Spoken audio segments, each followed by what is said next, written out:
बिस्मिल्लाहिर्रहमानिर्रहीम। अस्सलाम वालेकुम। हम मर्केंटाइल लॉ जो सब्जेक्ट है इसकी रिवीजन कर रहे थे।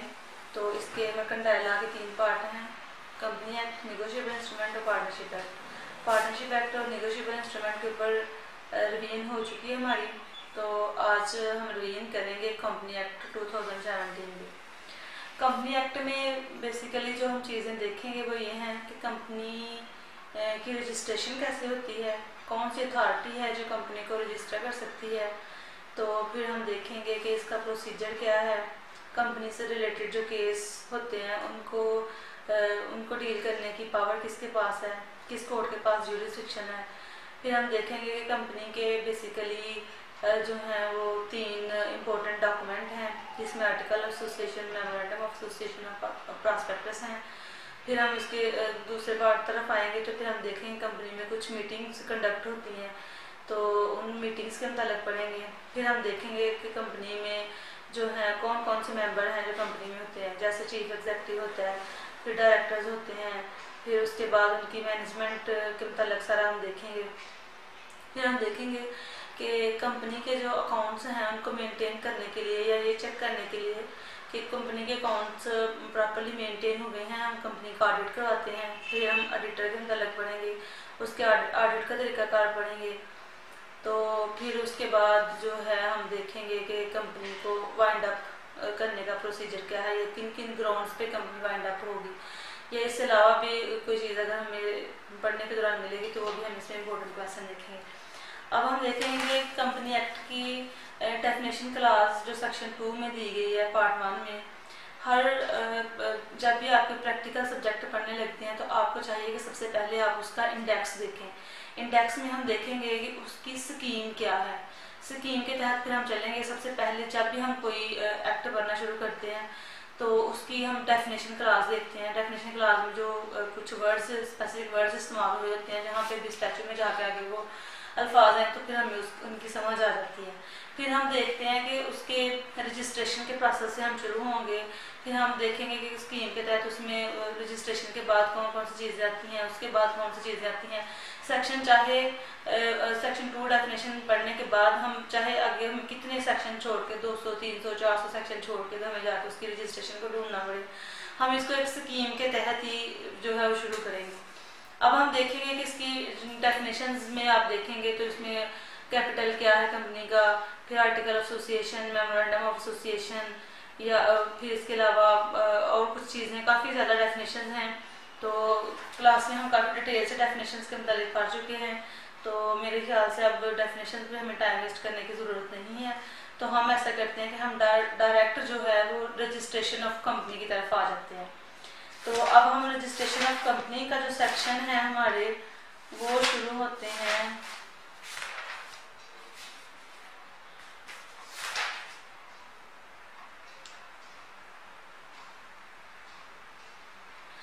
रजिस्ट्रेशन ऑफ कंपनी के, registration of office of company के जो सेक्शंस हैं वो हमारे स्टार्ट हो रहे हैं 462 से और ये चलते हैं 475 की। तो अब हम ऐसा करते हैं, हम इस चीज़ से बिल्कुल नहीं परेशान होना कि हम डायरेक्ट इन 462 सेक्शन पे क्यों आ गए, क्योंकि सबसे पहले हमें रजिस्ट्रेशन के प्रोसेस का पता होगा, हमें पता होगा कंपनी कैसे रजिस्टर होती है, फिर उसके बाद हम दूसरी चीज़ों को इसकी देखेंगे। तो 462 में है रजिस्ट्रेशन ऑफिस। तो ये हम देखते हैं कि इसमें क्या तरीकाकार उन्होंने बताया है इसके ऑफिस को रजिस्टर करवाने के लिए, इन सारी चीज़ों के लिए। तो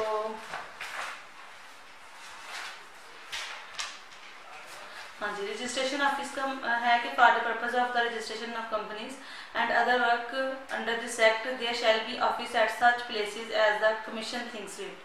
कहते हैं कि कंपनी को रजिस्टर करने के लिए एक ऑफिस होता है, एक कमीशन अथॉरिटी है जो कि security and exchange commission authority है जो कंपनी को रजिस्टर करती है। ये मेन हेड है कंपनी को रजिस्टर करने के लिए।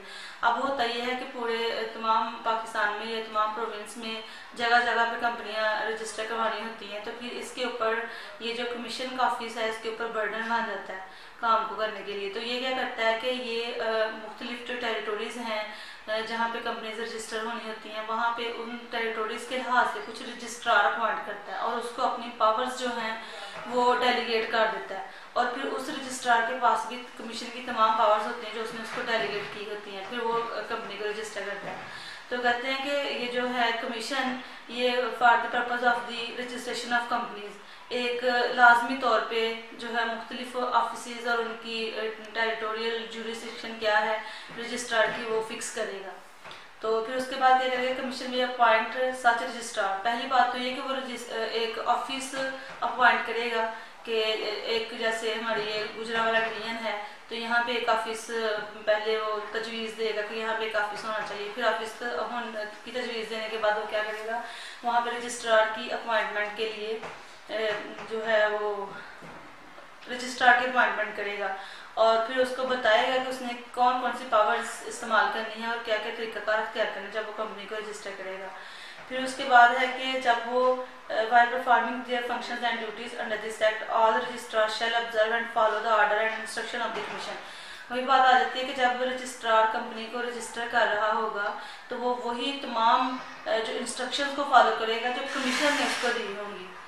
तो उसके बाद है जो कमीशन है वो कौन कौन सी डायरेक्शन देता है, वो कहता है कि seal or seals to be prepared for the authentication of document, कि वो उसको हदायत देगा कि एक ऐसी सील बनाओ रजिस्ट्रार को कि जो रजिस्टर करने के बाद तुम एंड पे उसके ऊपर लगा दो तो वो कंपनी रजिस्टर हो जाएगी।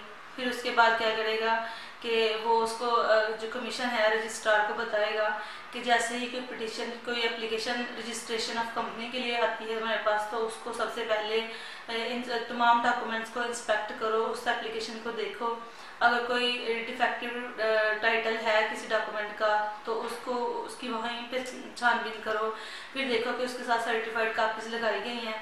तो कंपनी को रजिस्टर करवाने के लिए जब हम जाते हैं तो हम मतलब एक एप्लीकेशन साथ लगाते हैं, फिर उसके साथ कुछ जो है वो एफिडेविट्स वगैरह लगते हैं।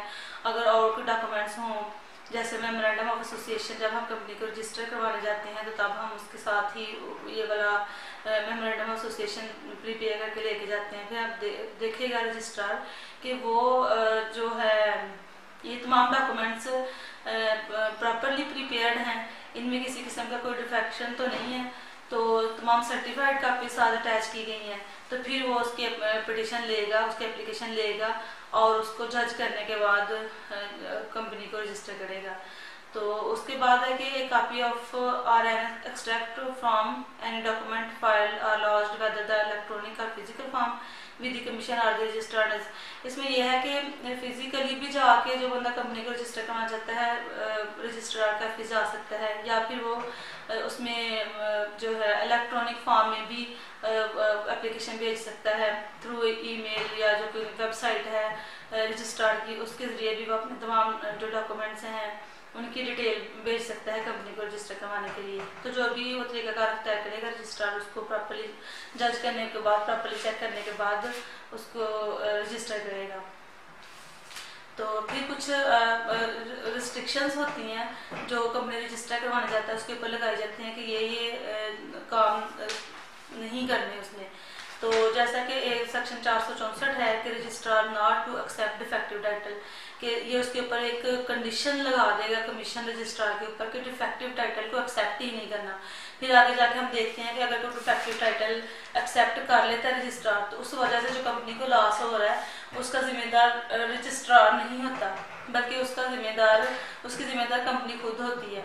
या फिर अगर कंपनी की नेग्लिजेंसी की वजह से वो डिफेक्टिव टाइटल हुआ तो फिर तो कंपनी को लॉस। अगर कंपनी के मतलब मिस्टेकनली उससे वो हो गया, जो डॉक्यूमेंट हैं उनमें कोई प्रॉब्लम आ गई, तो इन हालात में कंपनी को जैसे ही पता चलता है डिफेक्टिव टाइटल की बाबत तो वो कंपनी रजिस्ट्रार के पास जाकर एप्लीकेशन दे सकती है कि ये जो डॉक्यूमेंट्स थे इस वजह से डिफेक्टिव हो चुके हैं, डिफेक्टिव हमसे लग गए हैं, तो इसके हम इनको चेंज करना चाहते हैं या हम इनमें करेक्शन करना चाहते हैं। तो फिर प्रॉपरली वो एप्लीकेशन सुन के रजिस्ट्रार अगर उसको लगता है कि रीजनेबल ग्राउंड्स हैं उस बाबत तो फिर वो उनकी एप्लीकेशन को एक्सेप्ट करते हुए उसमें अमेंडमेंट कर देगा। तो फिर उसके बाद है तो एंड पे ये है कि वो देख चेक करेगा रजिस्ट्रार कि इनका कंपनी का नाम जो है वो जो रिस्ट्रिक्शन लगाई गई हैं उनमें से तो नहीं है, जैसे यूएनओ वगैरह इस तरह के कुछ नाम हैं, कुछ एब्रीवेशंस हैं जो कि मना किया गया है कि कंपनी के नाम नहीं रख सकते। तो अगर इसके अलावा कोई कंपनी का नाम सजेस्ट किया गया हो तो वो इसको चेक करने के बाद, डॉक्यूमेंट्स को चेक करने के बाद, फिर उसकी कंपनी की जो है प्रॉस्पेक्टस उसको चेक करने के बाद कंपनी को रजिस्टर कर देगा और एट द एंड जो अपना वो एक देगा, एक अथॉरिटी इशू करेगा रजिस्ट्रेशन ऑफ कंपनी की बाबत, उसके ऊपर फिर सील लगा देगा। तो इस तरह से कंपनी रजिस्टर हो जाएगी। तो अब हम देखेंगे कंपनी को रजिस्ट्रेशन का प्रोसेस तो सारा हमने देख लिया। तो उसके बाद फिर हम देखेंगे कि कंपनी में अगर कोई डिस्प्यूट अराइज हो जाता है तो उस डिस्प्यूट को हैंडल करने के लिए या उस डिस्प्यूट को हम किस अथॉरिटी के सामने पेश करेंगे तो वो सूटेबल रहेगी। तो इसके लिए हम देखेंगे, अब हम फिर अपने आ जाएंगे इंडेक्स की तरफ। तो इसमें हम सेक्शन पार्ट 2 है कंपनी एक्ट का, जिसमें सेक्शन 5 और 6 में हम देखेंगे कि ज्यूरिसडिक्शन किस कोर्ट के पास है और procedure of court and appeal क्या है। तो अब हम सेक्शन 5 देखते हैं कि क्या क्या इसका है तरीका।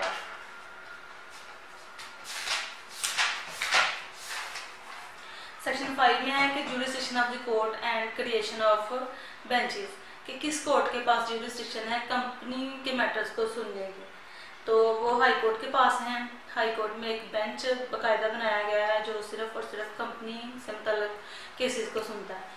तो सेक्शन 5 सब सेक्शन 1 कहता है इसका, the court having jurisdiction under this act shall be the high court having jurisdiction in the place at which the registered office of the company is situated.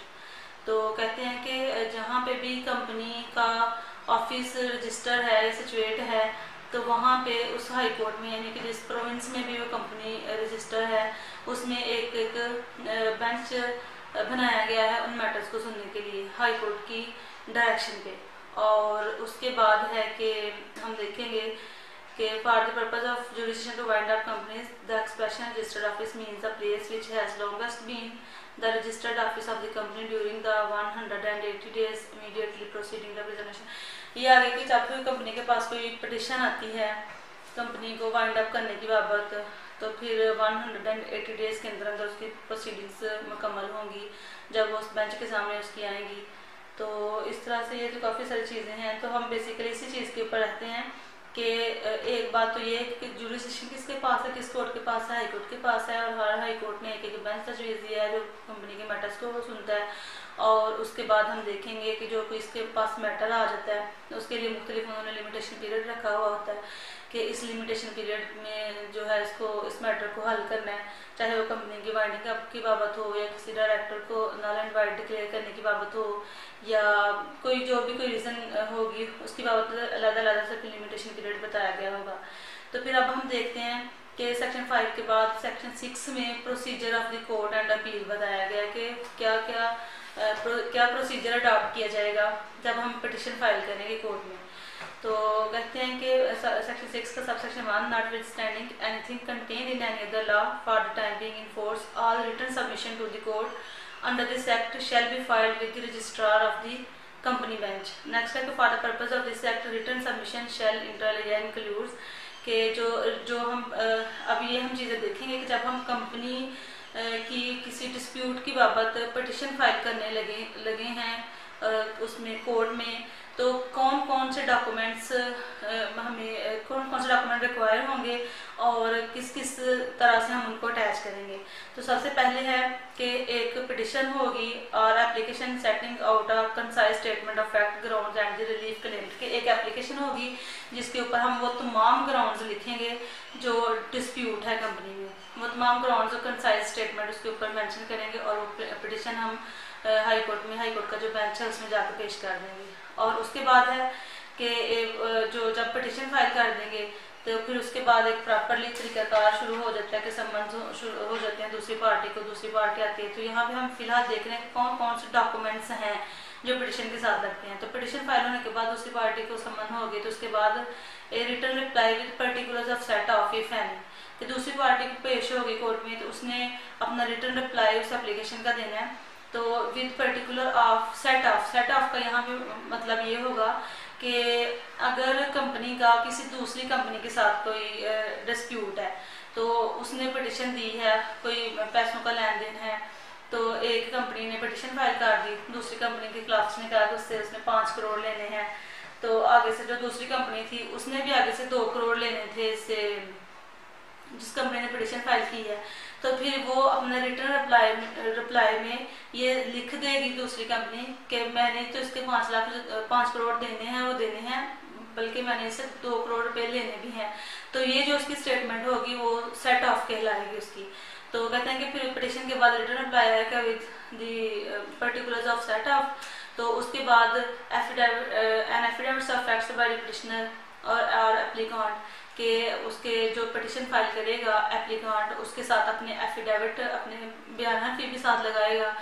तो उसमें जो उसके बयान हल्फी होंगे वो उसकी एक तरह की जो है एविडेंस ही तस्वुर की जाएगी, और वो जो उसने पिटिशन फाइल की होगी उसकी सपोर्ट में वो तमाम स्टेटमेंट होगी जो उसके एफिडेविट पे लिखी होगी, और वो जो उसके होगी एफिडेविट्स होंगे वो ओथ कमिश्नर से अटेस्टेड भी होंगे। और उसके बाद अदर रेलिवेंट डॉक्यूमेंट्स, इसके अलावा पिटिशन के अलावा कोई और रेलिवेंट डॉक्यूमेंट हो, जैसे मैंने बताया कि अगर 5 करोड़ का केस किया है, पिटिशन फाइल की है, तो उस 5 करोड़ की बाबत जो कोई ट्रांजैक्शंस हुई होंगी उन दोनों कंपनीज के दरमियान, और वो कोई डॉक्यूमेंट होगा तो वो भी अटैच कर देगा उस पिटिशन के साथ जो एप्लीकेंट है। तो उसके बाद है कि any application for discovery of documents और इंटरम इंजंक्शन, के कहते हैं कि अगर कोई इंटरम इंजंक्शन ग्रांट करवाना हो कोर्ट से, तो फिर जो पिटिशन है, जो मेन पिटिशन है, उसके साथ इंटरम इंजंक्शन ग्रांट करवाने के लिए भी एप्लीकेशन लगा देगा, तो फिर उस एप्लीकेशन के ऊपर ऑर्डर करवाएगा। और उसके बाद है कि list of any case law along with the summary of the scheme same on which the petitioner or applicant is placing reliance। कहते हैं कोई केस लॉ है, क्योंकि वहाँ पे समरी प्रोसीडिंग्स ही हो रही होती हैं कोर्ट में। तो आम जैसे सिविल कोर्ट्स में तरीकाकार अख्तियार किया जाता है किसी केस को डील करने के लिए, वहाँ पे थोड़ा मुख्तलिफ है जो हाई कोर्ट कंपनी से मुतल्लिक़ केसेस होती है उनमें। तो कहते हैं कि वहाँ पे जो है कोई केस लॉ अगर पेश करना चाहता है पिटिशनर, तो वो जब अपनी पिटिशन फाइल करेगा उसके साथ ही वो केस लॉ के भी रेफरेंस दे देगा साथ ही। तो उसके बाद है कि address for affecting service, mobile number, email and fax or any other mobile mode notified by the court. इस तरह का कोई उसके पास सोर्सेज हैं तो वो तमाम उसके ऊपर पिटिशन के साथ अटैच कर देगा अपना मोबाइल नंबर, ईमेल, फैक्स वगैरह, ताकि जब भी उसको कोर्ट इन्फॉर्म करे तो वो कोर्ट में चला जाए। उसके बाद any other documents as may be required by the registrar of the bench company bench, या इसके अलावा कोई और डॉक्यूमेंट्स हैं जो कि रजिस्ट्रार ऑफ कंपनी ने लाजमी करार दिए हों कि जब भी कोई मैटर राइज हो, डिस्प्यूट राइज हो, तो कंपनी के पास, हाई कोर्ट के पास, कोर्ट के पास लेके जाने, तो वो मतलब का डॉक्यूमेंट्स भी सारे रहेंगे। अब हमने देख लिए कि ये सारे के सारे डॉक्यूमेंट्स थे जो केस हाई कोर्ट में चलता है कंपनी के मैटर्स की बाबत, तो ये सारे डॉक्यूमेंट्स वहाँ पे लगे होते हैं एक फाइल में। अब हम देखेंगे कि जैसे ही पिटिशन फाइल कर दी एप्लीकेंट ने, तो उसके बाद क्या तरीकाकार अख्तियार किया जाता है। तो कहते हैं कि जहाँ पे पिटिशन फाइल कर दी तो उसके बाद क्या करेगी, कोर्ट के सम्मन करेगी दूसरी पार्टी को, तो दूसरी पार्टी कोर्ट में हाजिर होगी, तो उसको सम्मन इन पर्सन भी कर सकती है और थ्रू इलेक्ट्रॉनिक मोड्स भी कर सकती है, यानी कि उसको ईमेल कर सकती है, फ़ोन कॉल कर सकते हैं, उसको व्हाट्सएप पे मैसेज कर सकते हैं, किसी भी तरह से उसको जो है बुलाया जाएगा रिस्पोंडेंट को। तो उसके बाद जब रिस्पोंडेंट आएगा तो रिस्पोंडेंट आके तो अपना रिटर्न रिप्लाई पेश करेगा कोर्ट में with statement of set of, जो भी हमने पीछे डॉक्यूमेंट्स में पढ़ी उसके साथ। फिर उसके बाद जो है अगर तो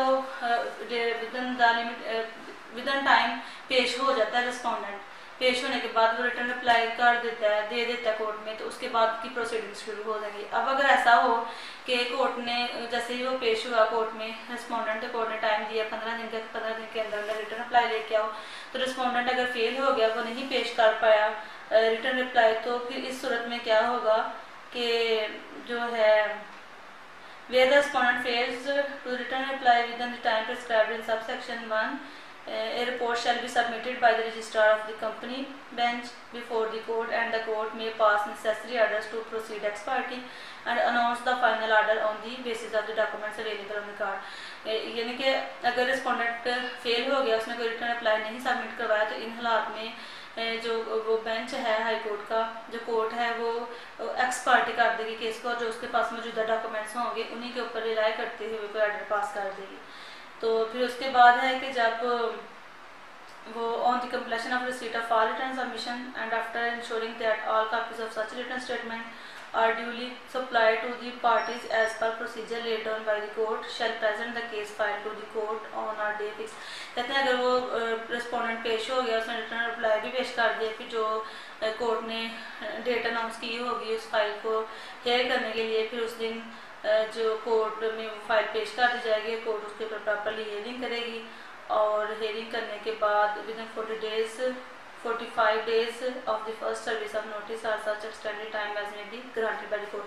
कहते हैं कि जब वो आ जाएगा, रिटर्न रिप्लाई आ जाएगा कोर्ट में और उसने सर्विस ऑफ नोटिस कर दिया था दूसरी पार्टी को, तो उस दिन से लेके 45 डेज के अंदर अंदर वो मैटर सॉल्व किया जाएगा, वो मैटर के बारे में ऑर्डर करेगी कोर्ट। तो अगर 45 डेज के अंदर अंदर किसी वजह से वो ना मैटर कंप्लीट हो पाए तो फिर कोर्ट के पास ये इख्तियार है कि वो कुछ टाइम एक्सटेंड भी कर सकती है, ये डिस्क्रिशनरी पावर है कोर्ट की। और उसके बाद court after consulting the counsel of the parties shall fix a date and allocate time for hearing of the case.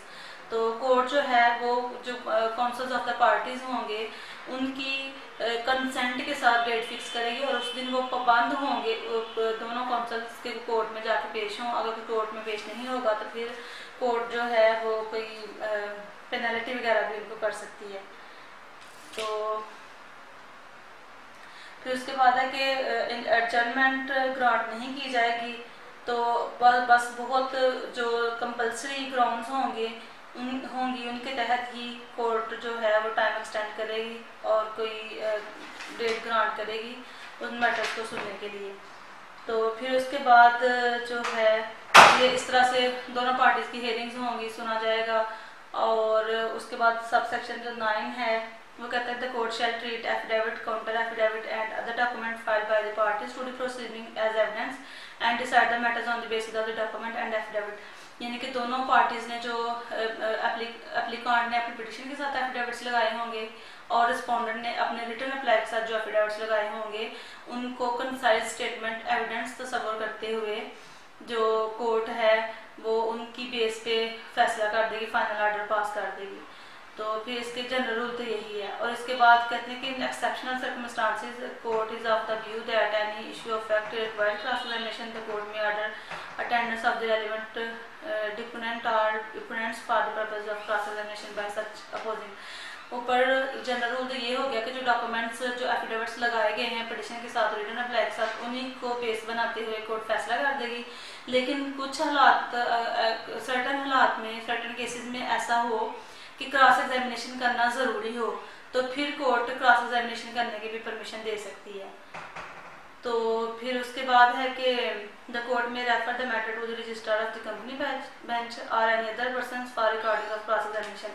तो कोर्ट के पास क्योंकि इतना टाइम नहीं होता कि वो क्रॉस एग्जामिनेशन करते एक एक बंदे के टाइम लगाते थे, क्योंकि वहाँ पे समरी प्रोसीडिंग जल्दी प्रोसीडिंग्स की जा रही होती है उस मैटर को सॉल्व आउट करने के लिए। तो फिर कंपनी क्या करेगी, रजिस्ट्रार के पास भेज देगी कि दोनों पार्टीज के जो विटनेसेस हैं उनके ऊपर क्रॉस एग्जामिनेशन को रिकॉर्ड करें। तो फिर वो क्रॉस एग्जामिनेशन रिकॉर्ड करने के बाद वापस फाइल उसको हाई कोर्ट के भेज देगा। तो हाई कोर्ट जो है फिर उसके बाद अपना फाइनल डिसीजन देगी। और उसके बाद or question answer along with any objection raised by any party shall be duly recorded in writing. वो तमाम रिटर्न रिकॉर्ड किया जाएगा उन तमाम जो है आंसर्स क्वेश्चंस जो दोनों पार्टीज के क्रॉस एग्जामिनेशन की बाबत होंगी। तो उसके बाद registrar of the company bench shall have all the powers of the civil court under the. जब वो क्रॉस एग्जामिनेशन कर रहा की प्रोसीडिंग्स करवा रही होगी कोर्ट या कर रही होगी तो तब वो तमाम पावर्स वो इस्तेमाल करेगी जो सिविल कोर्ट इस्तेमाल करती है according to the civil procedure code. तो उसके बाद है वो अपना फाइनल डिसीजन दे देगी कोर्ट। तो फिर the petition presented before the court shall be decided within a period of 120 days from the date of the presentation. तो इसमें एक लिमिटेशन पीरियड क्या है उस पिटिशन को डिसाइड करने के लिए, लिमिटेशन पीरियड है 120 डेज हैं।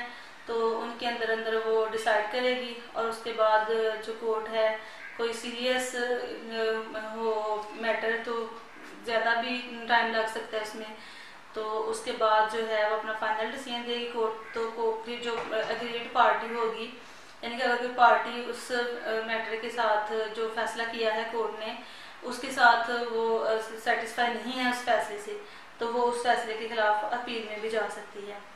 तो यहाँ पे कहते हैं कि any person agreed by any judgment और final order of the court pass in its original jurisdiction under this act may within 60 days file a petition for leave to appeal in the supreme court of Pakistan. यानी कि यहाँ पे high court के bench ने original jurisdiction का इस्तेमाल करते हुए वो ऑर्डर पास किया, उस ऑर्डर के खिलाफ अगर कोई पार्टी जाना चाहती है, अग्रीड पार्टी जाना चाहती है, तो वो सुप्रीम कोर्ट के पास जाएगी। तो उसके लिए सुप्रीम कोर्ट में अपील करने का टाइम कितना होगा, 2 माह का 60 डेज होंगे। तो उसके बाद है कि इसमें एक लफ्ज़ आया है कि लीव टू अपील का क्या मतलब है। तो लीव टू अपील का मतलब ये है कि पहले वो जो अग्रीड पर्सन होगा वो हाई कोर्ट में ये एप्लीकेशन देगा कि ये फलां डेट को मैंने एक एप्लीकेशन पेश की थी कोर्ट में, तो उसमें ये फैसला हुआ, तो अब मैं यहाँ पे अपनी अपील करना चाहता हूँ, तो मेरी ये एप्लीकेशन मंजूर की जाए। तो फिर जब वो सुप्रीम कोर्ट उसकी वो लीव टू अपील की एप्लीकेशन मंजूर कर लेगी, तो वही फिर ये नहीं होगा कि वो अपील के लिए लहदा से एप्लीकेशन देगा, बल्कि उसकी उसी एप्लीकेशन के ऊपर उसकी अपील की हियरिंग होगी। तो उसके बाद है इसमें एक ये प्रोविजन है कि जो कानूनी शहादत ऑर्डर है, जब वो एविडेंस वगैरह रिकॉर्ड कर रहे होंगे, पहली बात तो यह है कि जो सिविल प्रोसीजर कोड है या फिर QSO है वो उसके ऊपर एप्लीकेबल नहीं है कंपनी एक्ट के ऊपर।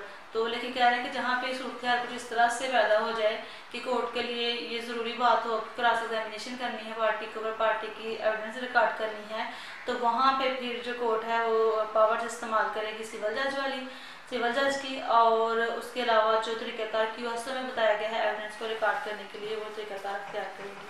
तो ये था हमारा इसका procedure of the court and appeal और जुरिडिक्शन ऑफ कोर्ट, यानी किस कोर्ट के पास जुरिडिक्शन के मैटर्स को सुनने के लिए। तो यहाँ तक हमारा एक ही टॉपिक कंप्लीट होता है। तो नेक्स्ट टॉपिक हम नेक्स्ट लेक्चर में देखते हैं। अल्लाह हाफिज़।